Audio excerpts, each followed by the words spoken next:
Intro. Welcome to Word Insights, where we explore the meaning and usage of interesting words.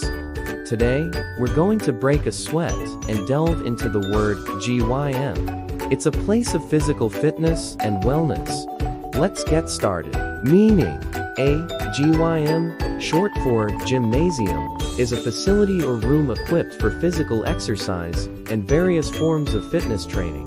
It's a place where people go to work out, improve their health, and engage in activities like weightlifting, cardio workouts, and more. Pronunciation.